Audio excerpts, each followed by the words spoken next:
And here comes Milwaukee. Forbes another three. Oh, no! This is the Random Scrub Heat Podcast. Welcome to a very special episode of the Random Scrub Heat Podcast, where an event has transpired for the first time in 900 days. Not on the money, but 900 days. The Miami Heat have made a trade for Terry Rozier. We have people on the panel that are going to talk about this. We have Hot Take Harry, we have Alex Sheltman, and we have the Thunder from down under. And we're going to talk about what you guys want to hear. It's very funny. Before we go around, we're going to kind of do round robin, talking about the trade, what we like, what we don't like, future outlooks, things of that nature. But it was really funny because we were originally going to pod tonight, the same night, talking about how we were frustrated with the front office for not making a trade. Good thing we didn't push that pod up a day, because we'd have egg on our face. We'd look like a bunch of fucking dumbasses. But that doesn't happen. We don't have to delve in the what ifs or what could be's, because this is the future now. We're living in it because the Heat have made a trade. They get Terry Rozier for Kyle Lowry. What do you guys think about it? Cut right to it. I like it. I mean, I was when it came down and it was official. First I felt very relieved. I said this on a couple spaces earlier today. Getting rid of Kyle Lowry is a big plus. He was literally a weight on the shoulder of this Heat team, on Heat fans. Good to get rid of him. Good to get a guy in Rozier who seems like he wants to be here. Some of the comments he made, he seemed to have grown up being a very, very big Dwayne Wade fan. He had been really excited to do a jersey swap with him in Wade's last dance. And a guy that wants to be in Miami, wanted to be in Miami. So again, I think you have to take advantage of guys that want to be here and the feeling's mutual. There's no reason we shouldn't be able to do that. And a team that has struggled recently to crack 100 points in multiple games. This is 2024, and we cannot score 100 points consistently. I think bringing in an offensive threat is probably the right move. And so my first thoughts were positive, and I'm happy they made a trade. Again, like you were saying, LG, at the beginning of the pod, and that I got some slack for on Twitter, as I usually do with most of my comments that happen to be facts. This is the first trade the Heat have made involving a player that they acquired in 900 days. The last trade was when they got Kyle Lowry, who did not work out here. And it is ironic that he's the one going out in this deal.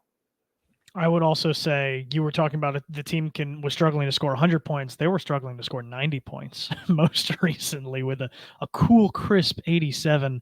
And also, it is pretty interesting that Kyle Lowry is also the one out the door. Spo was the last one that was kind of in Kyle's corner from a front office perspective. And once Kyle said, I think I deserve to start, again, I want my starting job back, proceeds to come off the bench and go 1 for 8. Another cool 2 points from Kyle Lowry, as you would normally expect recently. And then he doesn't show up to shoot around to that game as well. He just was a no-show for that shoot around. The writing was very much so on the wall. But Alex, I want to hear from you now, because I feel like we'll hear something a little different from you than what George is going to say on your thoughts on the trade. Yeah, my initial reaction was one of bittersweetness. Not because Kyle Lowry was gone. Do not mistake me for that. I am very glad Kyle Lowry is gone. He was one of my least favorite Heat players of all time, arguably one of the worst contracts they've ever given out in franchise history. So yes, glad he is gone, no doubt. But I'm just not crazy about Terry Rozier myself. I'm not really happy with giving up the first round pick to get him. I recognize that it's obviously an upgrade. Kyle Lowry has been absolutely atrocious for his entire tenure. So there was really nowhere to go but up if you traded him for somebody else that played the same position. But I really just don't like giving up that first round pick, because it sort of handicaps a little bit, not fully, what they can do in order to make a bigger move to maybe acquire someone else. I don't think Terry Rozier is quite the needle mover that other people are going to initially think he is. People are going to look at the 20 plus points per game that he averaged. People are going to look at the pick and roll stats that he averaged. And those are all great and fine. But I do have my concerns with him as a player. I do think, he struggles defensively. I understand Eric Spoelstra is a savant there, and he's going to try to, bring the best out of him. But ultimately, it just feels like they were close to the guy that I wanted, DeJounte Murray, and they settled for like the plan B because of the asking price, and so it stings a little for me. I'm excited to see him play, and hopefully he'll prove me wrong, but I don't think the needle really moved too far in the direction of putting them into that solidified championship contender status. They definitely took a bump up, but they're not in that top tier with the Celtics, the Bucks, the Nuggets, and some of these other upper echelon teams. If that report about Doc Rivers, I know the initial report from CNN Sports, which I don't believe is a real thing, saying that Doc Rivers got hired by Milwaukee. If that turns out to eventually be true, I don't view Milwaukee as that much of a threat anymore, just from a mental standpoint. I really don't. But to your credit, I think you are kind of right that some people are kind of overvaluing this trade a little bit as well because of Terry Rozier. And he's not this world beater or anything. He's a good player that I think will fit well in the system. You have to account for the SPO bump. It's a real thing. We've seen it. If Gabe Vincent gets a SPO bump because you've seen what he's become in Los Angeles, then Terry Rozier gets a SPO bump just by proxy. But I think the main reason people are kind of making it a little more out of than what they probably should is because the way I viewed it when I initially heard the news was like, okay, this is like one of your friends hasn't gotten ass in 900 days and they finally get some ass. You're not looking at it saying, all right, cool, you banged a 6. You're not saying that. You're patting him on the back and you're saying, nice job, man. They can't all be 10s, but nice work. That's the exact symmetrical look that you should have when you view this trade for Miami. They haven't done it in a while. Good for you for getting your feet back in the water. You got to get back out to the dating scene eventually. I'm glad that they're taking an initial step because if we have to wait another 900 days, Harry will probably kill himself. I don't think we have to wait 900 again. I hope we don't. But just getting your foot in the door now, remembering what it feels like to bring in fresh blood to a team that desperately needed it, like Tyler was talking about too. They needed that offensive jolt. I think this does at least that. George, how do you feel about it? I'm in two minds about it as well. I do like Terry Rozier, the player. I do have my own concerns with him. The fact that he hasn't, through no massive fault of his own, he hasn't been back to the playoffs in 5 years since the Boston time he was in Boston. So he's evolved far beyond the player he was in Boston. Now plays a completely different role in Charlotte. Never really got to see it in the playoffs because Charlotte was, in turn, just us as a team. Complete shit show. Like, what a shit storm that was. Like, we complain here, and rightfully so. We should definitely be complaining here as Miami Heat fans. But if you're a Charlotte fan, fuck me. Like, you must have some serious like a Groupon for counseling. The amount of times you have to go back and forth with shit. And then I sit here and I share the same sentiment with Shelton in the sense of I wasn't happy giving up the first round pick. I'm happy it's a protected first round pick. Regardless, we're going to lose a pick anyway. If it conveys to 2025 or 2024, it doesn't really matter. I understand why they had to do it, and I really like the fact that they've injected some just raw athleticism, scoring, and a decent enough playmaker. He's played phenomenally so far in Charlotte when he's given the opportunity when LaMelo was out.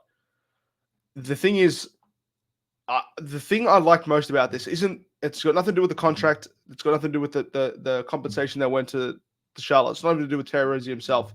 It's more the fact that the front office has recognized there is an issue and they had to go and solve it, and they did. They did it in a pretty good manner. They weren't willing to give up the 2 first round picks it was going to take to get DeJounte Murray, which I agree with Sheldon was also my first choice.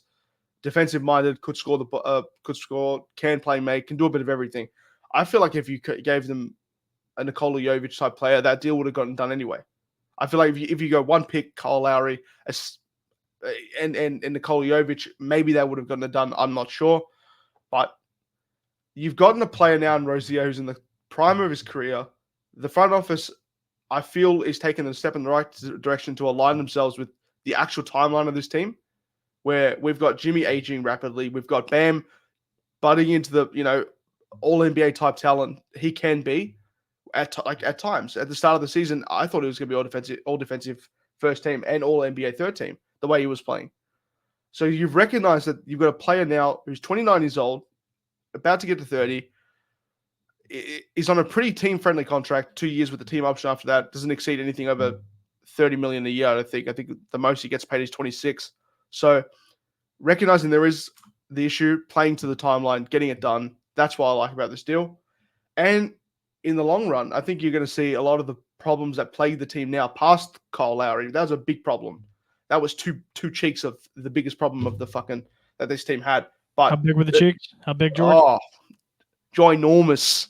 If you saw them at a nude beach in Australia, what would you think? Land ho.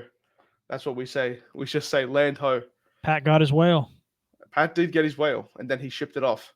It's I feel like you're going to see very, very happy fans now, but it's going to take time to see how he integrates in the system. He takes 18 shots a game, so he plays the Tyler Hero role, except better.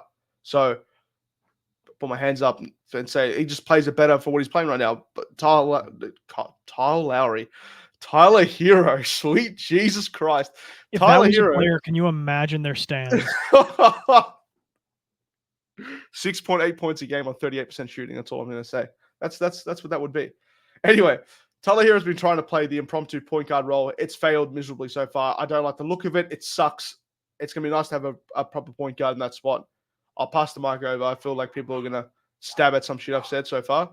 I feel like Harry's getting ready. He's got the whip in hand. The horse is in the back. No, I just wanted to clarify one thing you said, because I had kind of made this mistake a few weeks ago when I was looking at Rozier's contract. So essentially, he'd have him for the rest of this year. He'd have him for next year. And then the year after, it's partially guaranteed, but it's mostly guaranteed. I think it's like 24 million out of 26 is guaranteed, basically. So the Heat have basically signed on for Terry Rozier for the rest of this year and then 2 more years, essentially. But I kind of like this because, to me, he's essentially, you got his performance at a cheaper rate. I saw people kind of saying that Terry Rozier kind of reminds them of kind of what Maxey does or is doing or is projected to do. And Maxey's going to be making a lot more money when he signs that contract next year. So if the Heat were kind of thinking, hey, we need that type of player, that type of scorer, because we made the mistake of not picking him when we had the opportunity, Terry Rozier is our opportunity to do that, and to do that at a locked-in, cheaper rate. And the other part about it that I like it, and we can talk about this later because I think it'll kind of happen more naturally as we get through the pod. It forces the Heat to make decisions that I've been wanting them to make.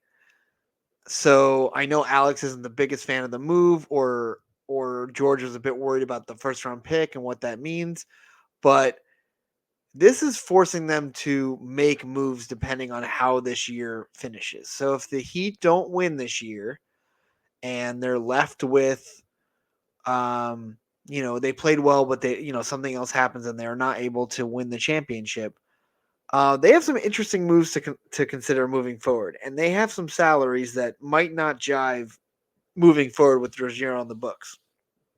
That's part one. The other part is, even if Rozier does play well, that's a very movable contract if a better guy becomes available. And that's kind of what I've been clamoring for the Heat to do for a long time. Make the upgrade while it's available, because that guy can always be moved a few months later. And they've been really hesitant to do that. They've been almost afraid to do that. And we didn't understand why, because the team was close, but never close enough. They just seemed to really run out of gas at the end, or like Denver beat the shit out of them in the finals last year. It wasn't a close matchup. And they kind of got hurt and were injured again when they lost to Game 7 at home against the Celtics the year before.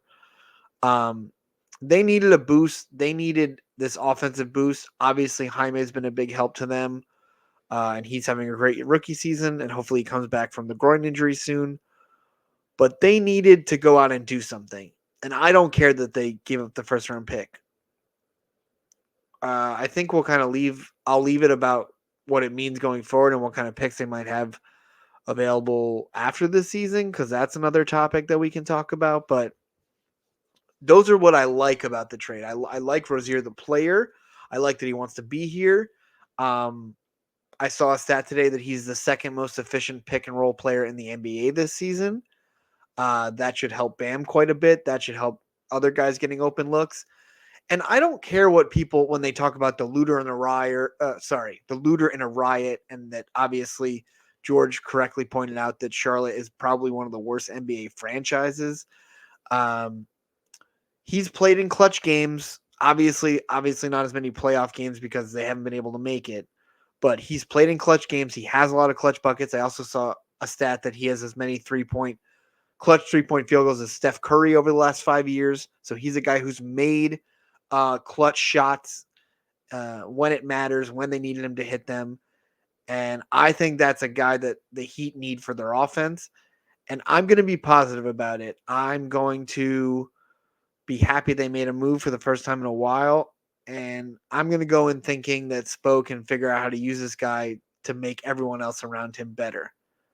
There are defensive questions we'll get to and other things that I'm worried about in the backcourt and closing lineups and stuff like that. But, those are the things I like, and I'm generally more positive than negative on a move like this. I'm a fan of it. I really, really do like it. Maybe that is just because we all became so numb to them never doing anything, so we're just kind of like in shock right now. But I really do like it. And for the main reason being cost-controlled flexibility. That is what they get by getting Terry Rozier. Harry talked about it. Not 3 more years, but I guess this year and then 2 additional years after that, to where you have this guy to play your point guard role for you, something that Miami has not had at all during the Jimmy Butler era. Even that first year with Goran when they went to the bubble, Goran was not a traditional point guard. He was the best rim attacker this team has had in the Jimmy Butler era. I don't think anyone's going to dispute that. But aside from that, the point guard play has been mediocre at best. Kyle Lowry's first year was okay, and then it's just been downhill ever since that. Terry provides relief there, someone to bring the ball up the court. We don't like seeing Tyler bring the ball up the court. He's a little finicky with it. Now this lets him kind of hopefully settle down into some roles here. Now that they have a defined point guard to run their offense, run a pick and roll with Bam even too, that opens up the floor to so many different options for the team and just using roles. The team has been so disorganized and disjointed and discombobulated. Any other crazy word you want to use, you want that. People have their roles now, so you're going to see less of that. You're going to see more cohesion on offense. Roles.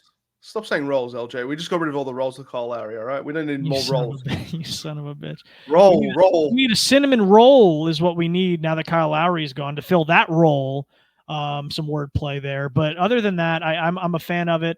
If, like Harry said too, if it doesn't turn out to work and you get burned again by a trade, so be it. At least you took a shot, and he has a movable contract. If they just moved Kyle Lowry's expiring deal and made a pro out of it, what makes you think they can't do it again with Terry Rozier's, who's going to be younger, who's going to be making less money? I think it just makes sense. And we do have our concerns. We'll get into that too after Alex tells us what he likes about the deal. But that's where I stand on it too. I'm happy overall. Yeah. The first thing I like about the deal, you all kind of touched on it a little bit. Just the front office doing the trade, it forces them to, assess what they did. If it goes well, then they know that, okay, guys, we don't have to be so afraid of trading players. We don't have to be so afraid of, doing X, Y, Z. We can actually make a trade, and depending on what we give up, maybe we're not happy with everything that we give up. We can still be happy with the result because of the player that we acquired. But after that, getting to more on-court stuff, having a downhill point guard for the first time since Dragic in the bubble is going to be very, very, very nice. Lowry, I think LJ even gave him a little bit more credit than he deserved. I don't even think he was okay his first year here. He was pretty shitty year 1, and he was objectively terrible year 2. And I don't even know. I don't have the words to describe this year. He has been arguably the worst starting point guard in the league. Probably not even arguable at this point. I'm not going to go through all other teams, but it's been some of the worst guard play that I've ever seen. And I understand he's 37 or whatever, but it's not an excuse. You're making $30 million a year. But the other thing that gets me, there's two more things that get me really excited. First of all, what this does for Bam. I think this is going to unlock him. We've already touched on it a little bit, the pick and roll stuff with Terry. This is just going to unlock him in so many other ways that Kyle has not been able to unlock him. Tyler Hero as a pseudo point guard has not been able to unlock him. You're going to see them probably abuse that pick and roll to start, because while they're building team chemistry, the easiest thing for them to call is going to be a pick and roll. It's, ingrained into basketball players at this point in their career. They grew up doing them. It should be easy. But the last thing, and I'm not trying to take everything because I know George still has to go. There are 6 players in the league that have scored more fourth quarter points per game than Terry Rozier. And they are Giannis, Darren Fox, Trae Young, Tyrese Maxey, LeBron, and Steph Curry. He's tied with Tatum and Desmond Bane for 6th. So we have been absolutely abysmal in the fourth quarter. I haven't looked at the latest net rating stats of, I think what's his name? I can't think of his name, but he puts out the stats and he puts out the graph every month of the teams and their defensive rating, their offensive rating. And I think the Heat have been one of the worst fourth quarter teams in the entire league. It's not just this year either. That has been a 2-year-long process. So to have some consistency there from Terry will be great. And I'll get into, my concerns when we get there. But it's really just nice to have someone that I feel confident with the ball in their hands for the first time in a long time. It's a breath of fresh air, really, is what it is. But George, we already kind of heard what you did like from the perspective. I want to hear what kind of concerns you have about them getting a 6'1" guard who isn't the best on defense. Does that concern you at all? That couldn't bother me less. In all seriousness, that itself couldn't bother me less. If you play at a high enough level, you can kind of move around. You can avoid any of those scrutinies that come with being a shorter type player. Look at Jalen Brunson, just as short. If is he 6'2"? I think he's 6'2". If I find out that Jalen Brunson's taller than Terry Rozier, he is. I think he's 6'1". Oh, they're both the same. If they are, Harry, shake your head and tell me what. I'm doing it right now. I'm fact checking. I think they list Rozier at like 6'1", but I saw that clip of him standing next to Wade when they were exchanging jerseys. They look pretty close. Like maybe Wade has an inch on him or something, but I'm not too worried about his height at the point guard position, right? I think there are other guys on the team where their size is kind of a problem, but I'm not. Listen, but keep going, man. I didn't mean to cut you off. I was thinking about watching that clip earlier. Okay. Sorry, I'm fact checking, but then it comes in meters, and I didn't know what it is in feet. Great, this is great pod work, George. We can hear you click clacking away. This is exactly what the people come for. It's not me. It's not me. Okay, he's short. You're the only one unmuted. How is it not? He's 3 centimeters. Good radio. Not me. Shut up. He is shorter than Jalen Brunson by 3 centimeters. I don't believe it. Like I believe you're telling me that, but I don't think that's true. It's the Kevin Durant thing all over again. We're standing next to, was it Dwight or DeAndre Jordan? Or I forgot who we were standing next to, and he was at least a forehead bigger than him. One was just at 7 foot. Okay, so his height doesn't bother you. Is there any no. you have about the move? This isn't the first time George has been told that 3 centimeters didn't bother him. Shut up. Shut up. You know what? Let's not get back on track. No, I'm just kidding. I'm going back on track, all right? Okay, tell us what you don't like about it, George, please. What I'm concerned about is that we see the best basketball that Terry plays when he is put in a position of power, in a position where he is be able to score the ball at will. He will not be getting 18 shots a game on this team. I don't think so at all. Now, I know that comes with its own implications. He'll adapt. He'll have to mold into Spoelstra's system, which is going to make him a better player all around, in my opinion. but I don't know how he's going to adapt to it. He's had a pretty easy run in Charlotte so far, where he's been allowed to do a lot of whatever he wants. Even when he plays alongside LaMelo, he's been a very good option. But after LaMelo and Terry, you've got nothing else there. You've got Gordon Hayward taking shots, Peter Tucker, Mark Williams, and Dot Richards, and like these people don't take a lot of shots. That was a good save. George learned. That's some lore right there. Nice save. And these players don't take a lot of shots. Now you've got Tyler Hero, who averages around 19 shots a game. You got Bam Adebayo, who demands at least 16 to 18 shots a game when he's trying to play at his best. In the finals, Jimmy's taking minimum 20. You'd hope so, because that's what he does in the playoffs. Praise the Lord to Jimmy Butler. We hope you play better when it comes to the postseason. But when it comes to that time, he's might be getting 12, 10 shots a game. If he doesn't adapt well to it, if he doesn't figure out a way around it, I don't know how he's going to adapt. But now this is all up. It's all subjective at the end of the day. This is just pondering, it's just guessing, because we don't know how he's going to play. He could thrive under a real system. He played under Brad Stevens, sucks as a coach. I don't care what anyone says. He played under whoever the hell coaches Charlotte. I forgot who they had after they sacked Steve Clifford. He's still there? Twice. Second stint. Oh, yeah. that's right. I knew he got fired, but he's back. And you don't have much to do there. Now, Spo's got a system in place. I'm excited to see what he's going to do in that time, but I don't know if he's going to be able to do it just as quickly, just before, Heat fans really have a fit about it. Because I know all of you complainers, you all complain 24/7. So, I'll be saying goodbye Terry very soon. Anyway, I'm just fucking around. I can't be bothered. Well, you're not wrong necessarily. I can't play devil's advocate here. I really can't. I can't afford it. But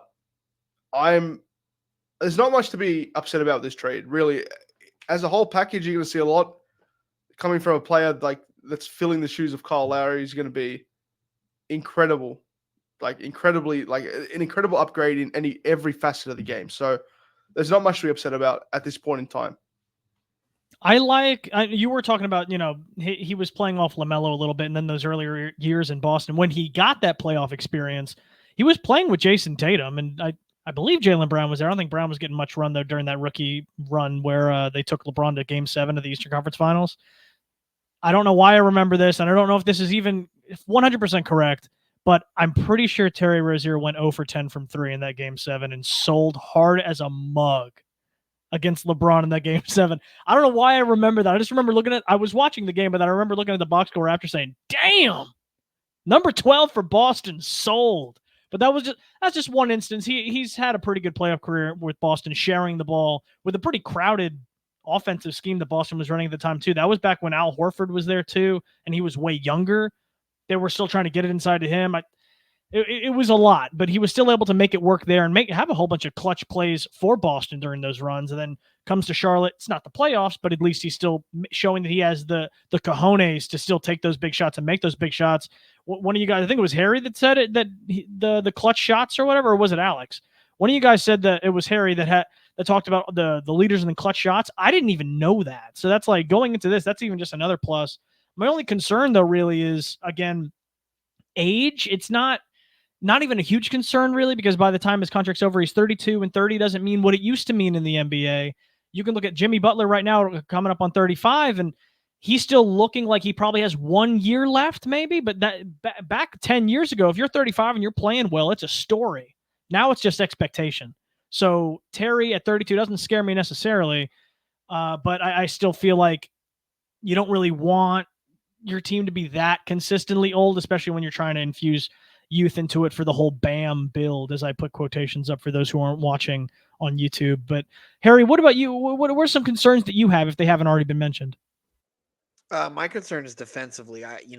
They're going to start Terry and Hero, and that's not a good defensive backcourt. The interesting part about Terry is what I remember as he came up as a Celtic was I thought he was okay defensively, and he wasn't great at taking the right shots, right? He shot a very bad percentage early on in his career with the Celtics. I remember him being a guy who shot below 40%. So, he really has taken some time throughout his career and kind of learned he's an efficient offensive player. So I like that about him. I think he's going to fit well with Spo. I'm worried about them defensively. I do not like that. I hope they're not closing games. I guess they're going to, but yeah, you're going to need Jimmy playing at an intense level, Bam, and then I guess Highsmith down the stretch because you're going to need another defender. You can't have another guy that can't defend in there. So those are kind of my concerns. With him, I think like offensively, you hope that it'll take. Alex has been talking a lot about Hero and that usage percentage and how high it is and how it's not just high. It's like it's high to a bad level, right? Sometimes if you have a high usage percentage, it's fine. But for a guy like Hero, that's not what you want from him. He's finishing way too many possessions by himself, whether it's taking a bad shot or a turnover or something like that. And so just to limit his possessions and limit some of that is going to help. And taking the ball out of his hands a little bit is going to be more effective for him. And you can have him be more of a spot up shooter. And that's kind of what he's elite at. Hero is a really good 3-point shooter. It's the rest of his game that I think I have a lot of concerns and questions about. So my big concern about this move is like, how does that backcourt work defensively? Hero's not small, but he's shown with that wingspan and stuff that he's just not, I don't think, ever going to be even an average defender. And so how does that work down the stretch against teams? Are they going to be just picked apart with this backcourt? I think they're going to give more of an effort. I don't think Hero's ever not giving an effort. I'm just sometimes nervous about the effort that he gives. And I'm a bit worried with the size of Rozier that it might not be enough. I'm hoping they make one more move for a point of attack defender. I think they need it. We've been talking about it for a while. This doesn't exactly answer those questions. So that would be my concern, right? That this backcourt still has defensive issues. And when you play big teams, like the teams that they're going to have to face to beat are all pretty big in the backcourt department. And so that's where you kind of get worried about this team is actually defensively now. So I hope there's just a better balance of scoring, like with Rozier here, and they figure out how to do this defensively because that would be what I'm worried about. You were talking about. Can I throw a name? No, go ahead. Throw a name out there. There's two names I want to throw. I just want to gauge the room here and say like who thinks either of these two players are a realistic target: Bruce Brown and Herb Jones. Neither anymore. Neither. Not anymore. This morning, I would have said Herb Jones was viable. I didn't want them to go after Bruce Brown, but after they went and got Rozier, I don't think either are feasible. You don't like Bruce Brown? You wouldn't want Bruce Brown on the team? He's not going to work. Yeah, they're not going to be able to get him. He's making $22 million, I believe, and Toronto is very, very much so going to get one first-round pick for him. Knowing Masai, he's going to ask for a second-round pick or two first-round picks total. It's not feasible for what they have on the roster. They're not going to trade Duncan for Bruce Brown, and they're not going to give up their 2030 pick for Bruce Brown either. It would just hamstring them even more because they still want to make another splash this offseason or next offseason, they wouldn't be able to do that anymore. And George, Herb Jones, I absolutely love. I really like that player, and he's playing really well for the Pelicans, and I like that deal that they signed him to. I'm confused why they would move him. He's like a good player for their team. He's kind of exactly what they need. And if they were going to move him on a reasonable contract, like to me, Herb Jones is better than a Finney Smith, for example.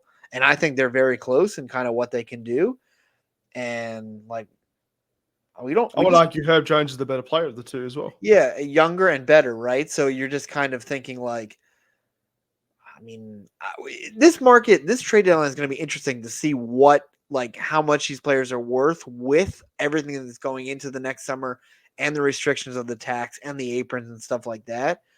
I would have loved Herb Jones on this team. I don't really see it unless like for some reason they're just in love with Caleb and what? I mean, we don't even have another pick to give. It's not going to work. Yeah. I mean, yes, I like it hypothetically. I just don't see how we do it now. I would only say, Harry, to one of your concerns too about Terry on defense, you said, how do they close with Terry and Tyler at the backcourt? And my answer is they don't. Unless you're down by like 7 with 2 minutes left and you throw defense to the air, you need some buckets no matter what. then I see that. But if you're nursing a lead, I don't see how you could do that. But then again, we said that last week too, and then Spo kept Tyler in for when they just needed a defensive stop. And what did the teams do? They went right after Tyler. So who knows? We would like to think that Spo wouldn't do that, but he has done that. I think he's just continuing to tinker because, again, he didn't have a piece like Terry to kind of clog what he wanted to do. But now that he has that, well, I'm interested to see if Spo continually puts a defensive liability out there when you need one stop. I would like to think he wouldn't, but again, who honestly knows? Spo's a madman in the regular season. Well, then can we shift the conversation a little bit into what we think it means for the Heat going forward, both like in the playoffs this year and next offseason? Because I think that's an interesting kind of dynamic, is that by the Heat taking on 2 more years of Rozier, by the Heat making this move, by the Heat giving up that first round pick, I think Tyler Hero's days are numbered. I think so. I've been hearing recently, I'm not plugged in, as Alex likes to say, I'm not a source guy, but I've been kind of hearing that the Heat really liked Hero, and they had they liked him a lot more than the fan base did. And I was concerned about that because I don't really see this guy who's an all-star or a game changer. I see a guy who has some games where he's great and he's efficient and he helps them win. And I see games where he's terrible and he's 7 for 22 and I'd love him not to be on my roster anymore. But bringing in Rozier kind of opens the door to, he does a lot of what you want from Tyler Hero. He makes less money than Tyler Hero. And he's better than Tyler Hero. He's better than Tyler Hero. I didn't say that at the 36-minute and 42-second mark. I didn't say that. And he's done it for a longer time. And so you're kind of thinking, when they start looking and the Heat are trying to figure out how to obviously never get close to the second apron and possibly stay under the first so they can always kind of maneuver with buyout moves and stuff like that.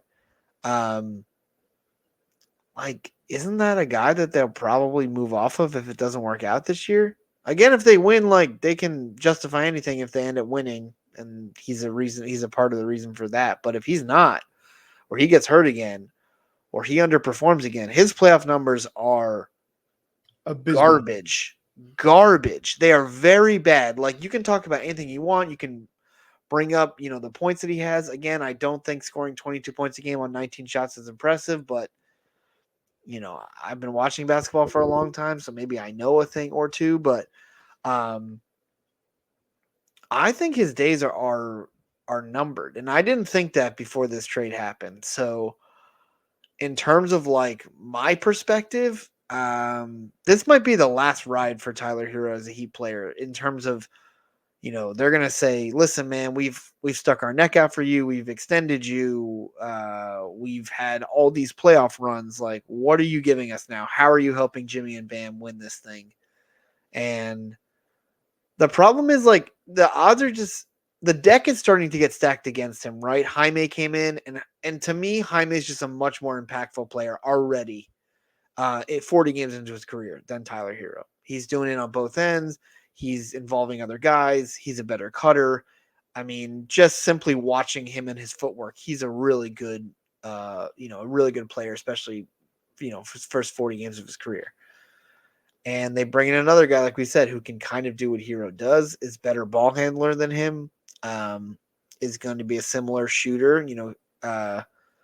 I saw another stat. I'm not going to quote it correctly, but Rozier's been really good at pull-up three-pointers this year, and he's hitting them at the very high percentage. That's kind of what the Heat need, is a guy that can just pull up and hit that three. It helps kind of bring the defense out of the paint, and it just opens other things up for the offense. So again, I like that stuff because even if the Heat don't win, they can look to next offseason, and I tweeted this out earlier. Even though right now I believe the only pick that can actually trade would be that 2030 first-round pick right now. When the summer hits on draft night, that 2024 pick becomes tradable.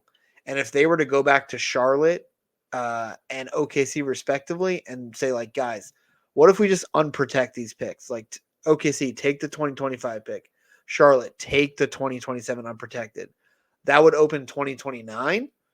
And then if the Heat wanted, they'd have a 2031 pick available day one of the offseason to move. and that would give them 3 first-round picks. Essentially, they can agree to a deal on draft night, and they could say, take our 2024 pick. Who do you want us to draft for you? Take 2029, take 2031.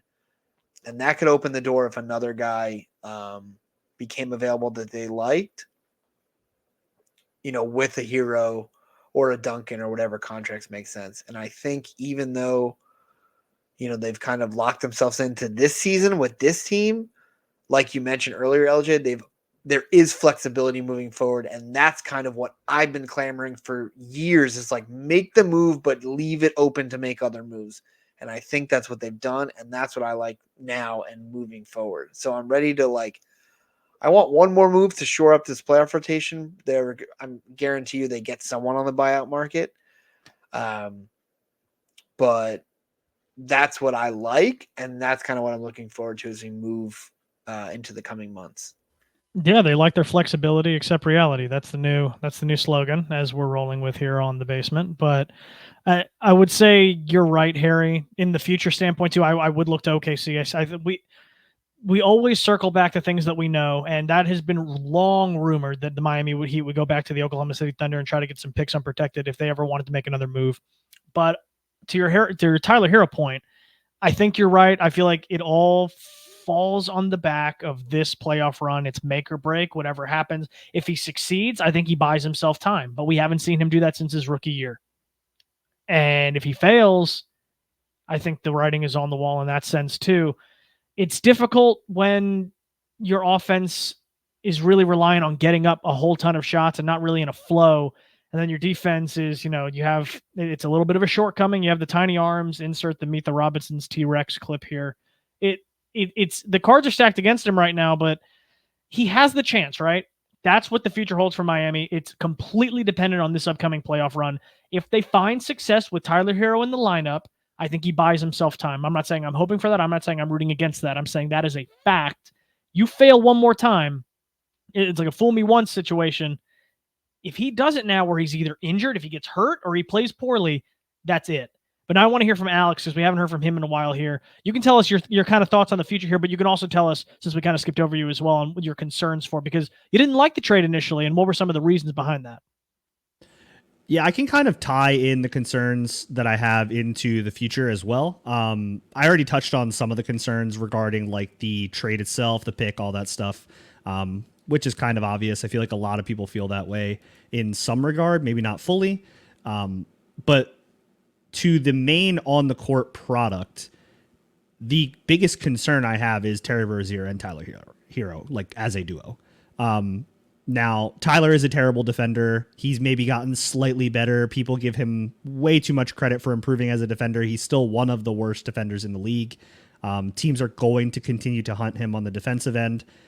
Terry has not been a great defender. The only thing that he has going for him, possibly, is he's 6'1", but he has a 6'8" wingspan. So maybe Spo can figure out how to coach him into good positioning where he can maybe do something with his physical athleticism and be able to be a point of attack defender in some areas. The biggest issue for me isn't even the defense, and I know Harry was highlighting the defense. I think it's the offense. I don't see Terry Rozier being the Charlotte Terry Rozier that we just acquired with Tyler Hero as his backcourt mate. Tyler Hero over the last 15 games has a 29.3% usage rate. Nikola Jovic, the two-time MVP, the current reigning finals MVP, has a 29.2% usage rate on the season. So Tyler has been more of a focal point for the offense over these last 15 games than a two-time MVP. Probably should have been a three-time MVP, but they gave a pity MVP to Embiid. That's just absurd to me. That's not how you produce a good basketball product. Tyler Hero, over the last 3 years, 2 years ago, last year, this year, led the team in field goal attempts per game, led the team in usage rate. He marginally was the leading scorer one of those years. He is going to be marginally, potentially, Bam could still pass him, the leading scorer this year. He does not fit the two other stars on the roster. So my concerns right there kind of tie into what does the future hold? I think the obvious answer is Tyler Hero should come off the bench to make, you do Terry, you do Duncan, you do Jaime, you do Jimmy, or flip them, and then you do Bam. Those are your starting five. Tyler Hero off the bench. He gives you the spark in bench scoring that we desperately need. They're not going to do it. I'm not going to sit here and pitch that for more than 5 seconds because they're just not going to do it. Tyler Hero is going to be the starting shooting guard. Tyler Hero is the starting shooting guard, except reality. That's what we're also saying at the basement. The obvious move is something that Harry alluded to. They're going to have to trade one of or both Tyler Hero and Duncan Robinson in the offseason is my guess. Me and Harry were talking about this a bit today. Duncan's contract doesn't really look all that bad when you look at it a little bit closer. His last year is an early termination option for $9.8 million guaranteed, and then the $10 million additional is not guaranteed. So me and Harry weren't fully, sure of how that contract worked with the early termination option. So don't take anything I'm talking about here as fully gospel. But as our understanding is, they can choose to cut Duncan, and he will only make $9.8 million, and they will save $10 million. Now, if that's the case, he becomes either a good trade chip, or they can just keep him because the team that he's traded to they'll have the rights to cut him, or he can just keep him and they'll have $18 million on the books and they can trade him elsewhere on an expiring. Harry, it looks like you want to jump in on that. No, I mean, that's what I was basically going to say as well. Like, if it's an $18 million expiring, he's playing similar to the way he is now. That would be simple to move. And if it's $9 million, like you're saying, I think they could essentially trade him at that number before the rest of it became guaranteed. And the team that got him could either waive him at that $9 million number or could say, hey, we want him for the full 20 mil. So it gives them more flexibility than I guess we were both kind of realizing, which kind of makes next year a like he's not a real expiring, but it makes it pseudo expiring deal and kind of gives the team more flexibility. And listen, if Duncan is playing the way he's playing, and especially the way he's been playing as a starter, we talked about for years that you'd have to attach an asset to Duncan Robinson. I don't think that's the case right now. I think if he was, if the Heat were willing to move him, they could get something for him where he could be used to acquire a better player. And that wasn't something we were talking about. So that's obviously helpful. But like you were saying, and I'll let you get back to it, I think one, like you said, one or both of those guys I think are gone in the offseason. I don't think they're keeping both of them through next season. Yeah, and with the context on Duncan, you kind of figure who I'm going at here. Like, the Duncan deal does not look all that bad.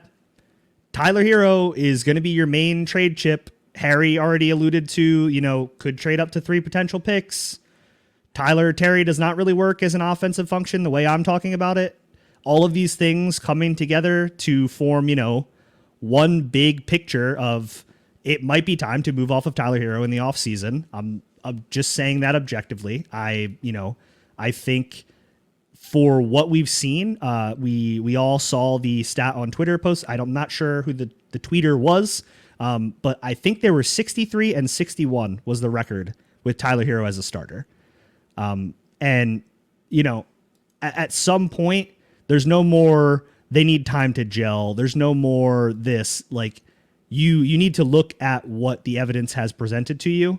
And if that says, like, we've given this a good run, it's year 5, it's just not worked the way we wanted it to. Let's see if we can do something else. And that all ties back to what I've been saying from the beginning. They made the trade. They've seen that new things are on the horizon potentially, and it's kind of woken them up a little bit and maybe breathed a little life into that front office. So maybe that'll, springboard them onto being willing to trade Tyler Hero in the offseason. I think that was really well said. I forgot about that fact, but you're right. It's 63 and 61 with Tyler Hero as a starter.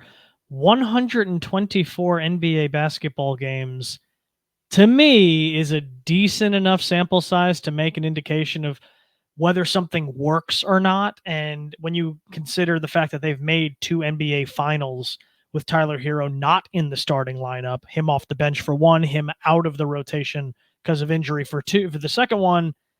I'm not saying they can't have success with Tyler Hero. It just can't be with him in the starting lineup. I think he works so much better off the bench. And say what you want about Kyle Lowry, and God knows we will, and we have, and we will continue to do so. At least he came off the bench. He was throwing a hissy fit about it. He was throwing like shots in the locker room about it. In interviews, he was talking shit about it. But at least he did it. Tyler, I don't know why they're so afraid to bring that notion to Tyler, but for whatever reason they are. But George, we haven't heard from you in a while now here, Aussie boy. Let me know. What do you think about the future outlook for the Heat now that they have Terry Rozier? I think we've pretty much covered a lot of it. The last 10 minutes I've spent listening to you guys speak and also looking at our future salary cap on the books, what we've got there. We've got a lot of player options coming up. I just want to point this out now. It's got nothing to do with Terry Rozier. I just want to talk about the Heat landscape next year. We've got a fair few player options. Kevin Love's got a player option. Richardson's got a player option. Caleb's got one. Thomas Bryant's got one. And you'd have to guess that 3 out of the 4 of those will accept them instantly. Instantly. And I mean, or you will be unemployed. Like, you better accept that deal. Now, how does it affect us?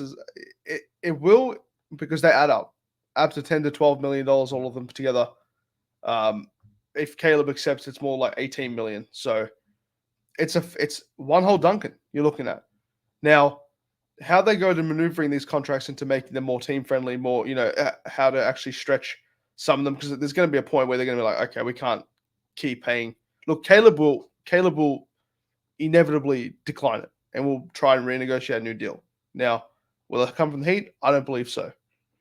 If there was a time to move him, it was now. I feel like you should have moved him in that deal to the Hornets and try and obtain PJ Tucker. You could have PJ Washington. Easy there, big boy. We were talking. Washington. You were talking about how much you love PJ Tucker last week. Easy now, big dog. Washington. I apologize. All right. And not all PJs look the same. You shut your mouth. Now. All right. Don't do this to me. We had such a good run up to this point. But George, I think to answer your other concerns, I think that, I do. That's why I listen. I know it's been our first trade that we acquired a guy in 900 days, so I shouldn't really get in front of myself. I shouldn't put the cart before the horse, all that stuff. But I think they're going to take a couple of these contracts and move them for something else. Like whether they make the correct move and move Caleb before they have to pay him, that'd be great. Whether they take Drew Smith's corpse of a contract, RIP to him. Sorry he got hurt, but Drew Smith, Thomas Bryant, and whatever, and try to turn that into someone that fits within the Dedmon traded player exception. Like something like that makes sense to me.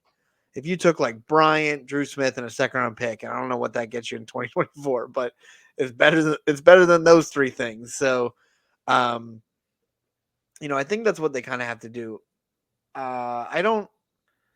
I hope none of those guys are coming back. I realize they gave them the option to, but I think in general, you could probably get, you could get a minimum contract anywhere, and you can get more playing time not on the Heat. So I'm hoping that's like, hey, you signed on to try to win a championship. We could just bully them out of that contract, though. We could just put someone in the room and just tell them, hey, it hasn't worked for us. We don't want you back.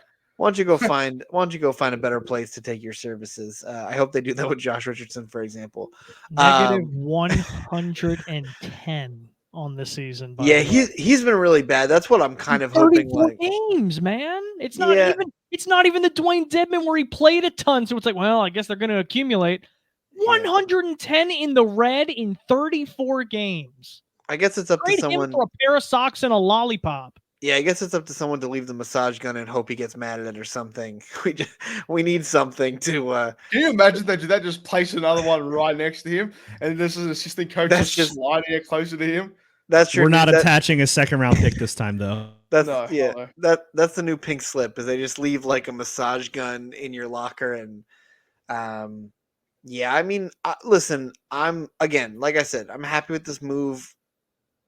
But I think it's like they need one more move because, like I think it was a 5 reasons tweet, but essentially like They have some guys in the G League who would make sense being on this roster. Jamal Cain being one of them. Like, I think he deserves the roster spot. He probably should have gotten it before Drew, before the season. And so I think Who that's else? kind of. It's not the guy you. Don't Who say his else? name. Don't feed into it. Don't give Say him a it. justification. I like. Say it now.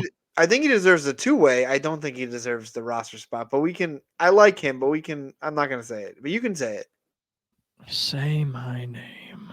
He'll be in the NBL soon enough, George. You can see him live. He better come down. That'd be sick. Nah, he belongs in the bin, mate. That's where he belongs. Harry, say the name. So I like Booyah, but I'm not. that's all I I'm wanted. I'm not rushing to sign him, but yes, I'm like sorry, but let me stick my 2 bob in there, right? After Terry What, Rozier, mate? my 2 bob. It's a saying. It's this is also the second time you pointed a gun at Harry in the last month, but also there's the tally now. It's becoming a recurring theme. It's a sketch. After Terry Rozier, who do you have that plays any sort of guard on this team? Any. Healthy. Tyler Hero. I guess that's a good segue. If they are to make another move, who do you want, George? Alex Caruso. He's at the top of everyone's list, but I just don't know how would they achieve. Fudd would have been great here. He'd be fantastic here. Are the Kings are the Kings serious about keeping Davion Mitchell? I don't know. I think they should keep taking shots at guys who are like lottery picks that teams don't love. Take a shot at some talent. That's also why I like he's a talented guy. They finally added some talent from outside the team. So, we could question the move itself, but I like these shots in the dark. Like, keep doing it. They're not all going to work out, but that's what they should be doing. They should be looking around the league and trying to, whether they want to fit into the trade player exceptions or not, and continuing to add talent to this roster. They're going to need it. They're going to need talent to win, and they've just spent so long avoiding it. That's kind of why I thought today was like a good day overall. I would say, and unless anyone else wants to jump in and say something else, I wanted to end with just kind of going around and saying your expectations for the way the Heat end the season at this point. After the move, there might be a second move. There might not be a second move. I think there should be a second move to kind of consolidate some of the expiring people on this roster that you're not going to be bringing back next season instead of losing them for nothing. But we'll report back next week when we kind of have more of an inkling of an idea. But I want to go around here. Harry, we'll start with you. After this move, if nothing else happens, if things remain status quo, what do you think a realistic ceiling is here? If the Heat want to make another finals run, they absolutely need to be in this 4 or 5 seed conversation. I do not think they're making a big move if they're 6 or below, or if they have to do a play-in again. I do not think asking Jimmy at his age and these other guys to play a lot of games is going to help this team.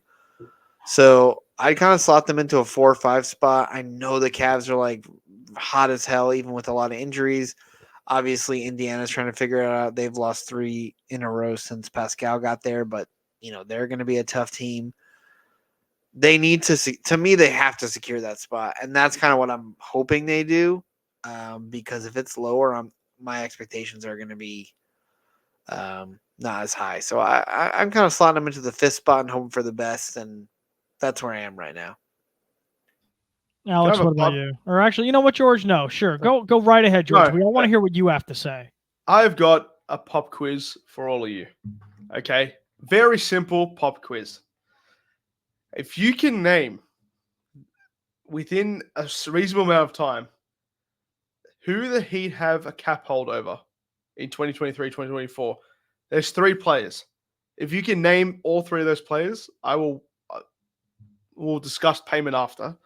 It will become in the form of a jersey worn of any player in the league. It's it's Except definitely one. there's that guy that they had. I don't Ryan remember. Anderson still on the books? I already know who it is because I've been on Spotrac all day looking at the money. So you should have checked in before you made that bet. It's UD, D Wade, and Jordan Mickey. Yeah, Jordan Mickey was the guy that I knew. Damn it! You But won. yeah, You've won. Alex. I've been sitting on Spotrac and the trade machine all day. Probably like Harry. I mean, Harry's on the trade machine all day, every day, but I'm not quite to Harry's When he level, opens of his course. browsers, the first thing that pops up, it's trade machine. Yeah, it literally says on my Google, you visit often on the trade machine. So I'm on there every day. I'm on there more. I was telling someone earlier, I'm on there more than I check the weather. So I'm more aware. Priority is all it is. I am more aware of what guys could be traded for, or if you can get them under the tax or this, or within the salary cap, than I am of how warm or cold it will be on a given day in South Florida. It's going to be in the 70s. I think It's also very interesting. There's a player, I didn't even know this, that got fined for flopping in our team in December.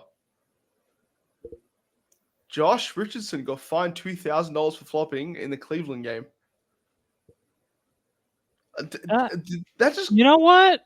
That makes sense. He plays a lot of FIFA. He's a big soccer head. That makes sense that he'd be flopping. That was very, very weird. I saw it like that was never reported. I never saw it. No one ever said anything about that. That's the first I'm hearing about it too. But you know what, George? Because you want to try so hard to get us off topic, I'm going to force our way to get us back on topic here. Where do you think the Heat can realistically get to end the season if the roster remains as is? Eastern Conference Final. I still believe Eastern Conference Finals still very, very realistic for this team. They've done it before. They'll do it again. I feel like that's a realistic ceiling, I'll say. I feel like if they get there, they're versing the Celtics, it might be a different story to what happened last time, but we don't know.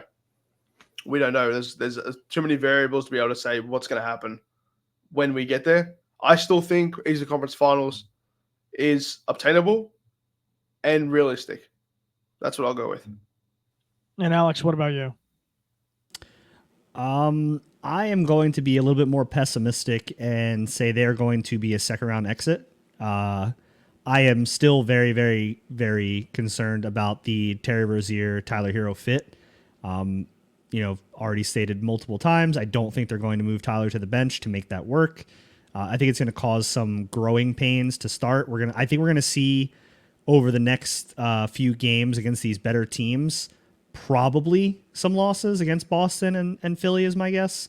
I think ultimately it's going to lead to the 6th seed and a second round exit, unless the worst case scenario would be if the Bucks fall to the 3 seed. Then I could see a first round exit.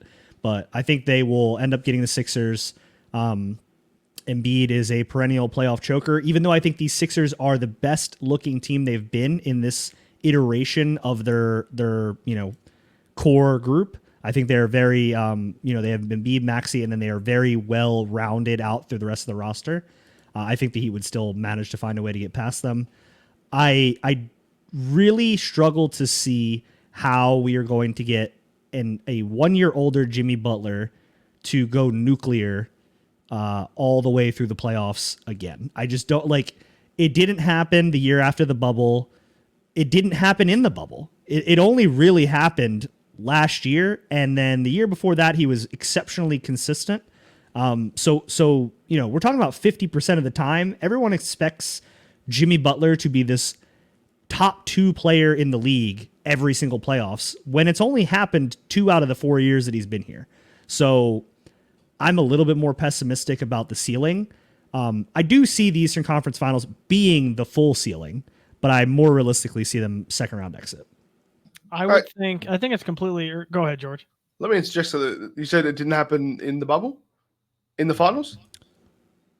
For he wasn't the best player on the Heat for 3 of the 4 series.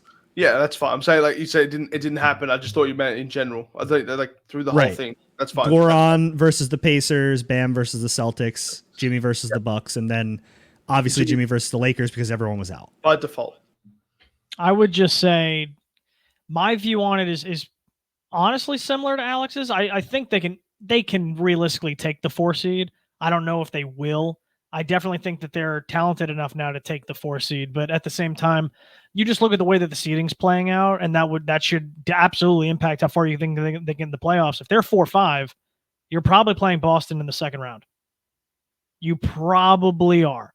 And I don't think many people want to face Boston in the second round. That's a matchup that you want to see when you're like, all right, I can see the finish line. Having to go against Jason Tatum in the second round, that can drain a team pretty early on. And if they do go down to 6, again, like Alex said, that's either Philly or the Bucks. I love Philly. I know Harry loves Philly too. If you get that matchup, you feel pretty confident about the second round. But if you get the Bucks in the first round and they don't hire Doc Rivers, oh boy, that would make some seats a little hot in Miami, whether it be players or front office. You lose in the first round with those expectations against a team and a player that you were supposed to actually go out and get. That would be a very, very ugly end to this season.